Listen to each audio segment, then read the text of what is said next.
Ayan mga kapatid, isang magandang gabi na, magandang hapon, no? So bago lang tayo nakaabot ng Davao City, galing po tayo sa pag-update sa Tuganay Bridge. Ayan, so daanan na lang rin natin itong ina-update natin Liga Project. Ito po Samal, Davao City. Ayan, no? So ito, nadaanan natin kanina, nagmamadali tayo. So ito, cellphone na yung gamit natin dahil ay talagang lubat na tayo. So ayan, kita natin last time yung kabila lang. So itong gasolinahan dito, I think ito Caltex yata. So talagang ayan, backlash na sila, no? Kita natin. Ayan, talagang may barikada na. Wala na rin gasolina dito, tinanggal na. So update natin, baka sa next talagang i-demolish na ito. Kasi matatamaan ito talaga mga kapatid, no, ng project, no, ng Samal Island Davao City Connector Bridge Project. Ayan, so yan, cellphone na ang gamit natin dahil lubat na po yung 360 natin na DJI. Ayan, salamat sa Panginoon. Maganda rin yung panahon. Hindi tayo nainitan dahil timing din, no? Nung pag-update natin sa Tuganay Bridge, tama-tama lang yung hangin mga kapatid, panahon. Kasi yung mainit talagang nakakaano yun po, talagang ito po yung update dito. Diyan sa kabila talagang nag-aano na sila dyan, no? Nag-uumpisa na rin, no? Ayan, so pasok tayo kahit hapon na.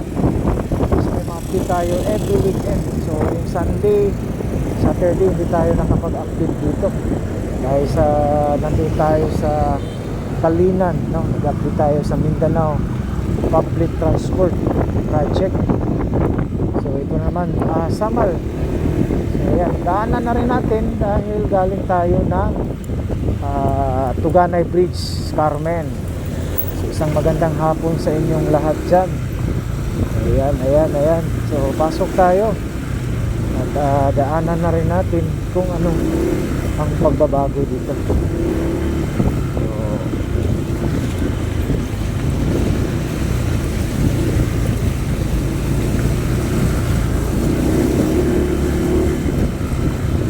So yung poste dito, tingnan natin yun kung tapos na yung, para pantay na sila.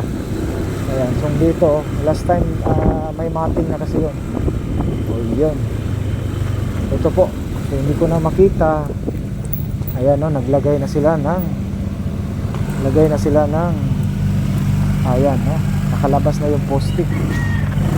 So okay, so down tayo sa unahan. Medyo may araw pa, nakikita pa. So ito pa rin ang update dito kasi 2028 matapos 2027.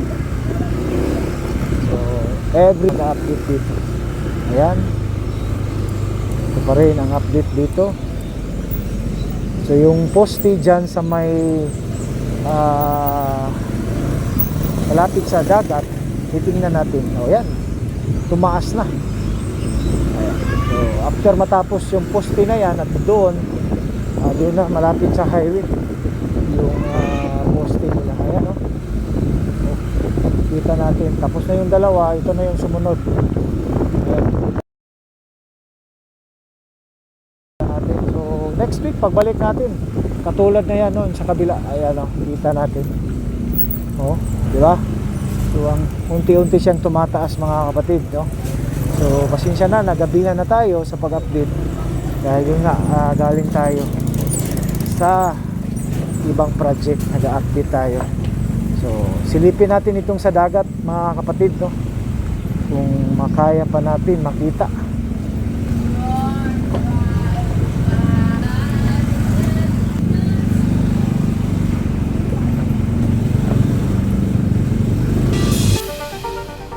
So ayan mga kapatid, no?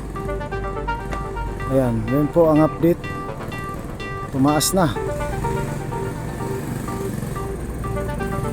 Ayan.